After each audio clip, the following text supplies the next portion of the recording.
जैसे ही बच्चा पैदा हुआ उसे सीधे फौज में डाल दिया गया। जो सबसे ज्यादा रोते उन पर खास निशान लगाकर नजर रखी जाती थी। 5 साल की उम्र में उन्हें जंगली सुअर और शिकारी कुत्ते दिखाए जाते थे। खून और मांस की तस्वीरें सहना मुश्किल था, लेकिन ट्रेनर लाठी मारकर उनका सिर सीधा कर देता। 8 साल की उम्र में कठिन दिमागी परीक्षा पास करनी पड़ती। 12 साल की उम्र तक रोज 100 किलोमीटर पहाड़ी दौड़ अनिवार्य थी। जो पीछे रहता उसे वहीं गोली मार दी जाती। ये बेरहम ट्रेनिंग पूरे 17 साल चली। जो जिंदा बचे उनके चेहरे पर नाम और ब्लड ग्रुप उकेरा जाता ताकि युद्ध में उनका खून इस्तेमाल हो सके। वे बोलते नहीं थे, उनका एक ही मकसद था, मारना। ये इंसान से ज्यादा युद्ध मशीन थे और उनकी आंखों में सिर्फ कत्ल की ठंडी चमक थी। लांघांग इनमें सबसे ताकतवर था। चाहे धरती हो या कोई और ग्रह, वह हर जगह अजेय साबित हुआ। इस ग्रह पर कब्जे के बाद बर्फीले मैदानों में जंग की तैयारी हो रही थी। तब उसकी उम्र 40 थी। तभी एक अफसर ने नए सैनिकों की फौज पेश की जो केवल जेनेटिक चयन से पैदा किए गए थे। उनकी सहन शक्ति और ताकत पहले से ज्यादा थी। अधिकारी ने कहा कि पुराने सैनिकों की जगह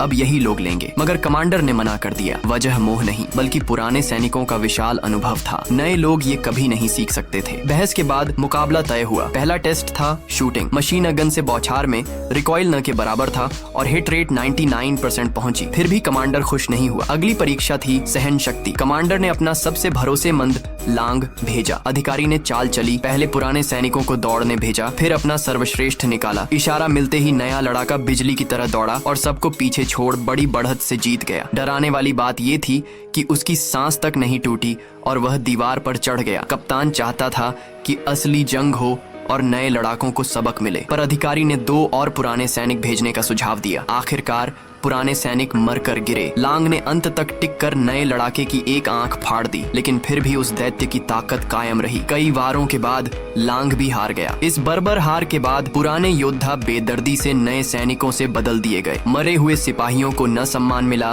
न दफन, लेकिन चौंकाने वाली बात ये थी कि लांग बच गया। वही सैनिक राजा पहली बार औरत देख रहा था। वह उसे घूरता रहा। कौन इस वीरान जगह के लिए लड़ेगा? औरत ने ये देखा मगर गुस्सा नहीं हुई, बस शर्मा कर सिर झुका लिया। उसे नहीं मालूम था कि सामने वाला आदमी 35 साल से कोई सुंदर औरत नहीं देख पाया था। रात के खाने पर लांग तेजी से खाने लगा। उसकी आदतें अब भी फौजी जैसी थीं। मेट्स ने समझा कि वो भूखा है और अपना खाना दे दिया, लेकिन इससे बाकी सबकी नफरत और लांग के खिलाफ गुस्सा बढ़ गया। धीरे धीरे लांग को सच्चाई पता चली। यहाँ के लोग युद्ध से बचकर आए थे। उनके परिवार बिखर गए और वे मजबूरी में इस अजनबी ग्रह पर रहने को मजबूर थे। ये सुनकर लांग को याद आया कि वो कैसे बिना सोचे अनगिनत लोगों को मार देता था। अब उसे पहली बार एहसास हुआ कि उसकी तलवार ने कितना दर्द दिया था। दोपहर के काम में मेट्स का बेटा लांग के साथ खेल रहा था। तभी अचानक एक जहरीला सांप निकल आया। लांग ने लड़के को जूता थमाया और इशारा किया कि वही उस सांप को खत्म करे। यही वो पल था।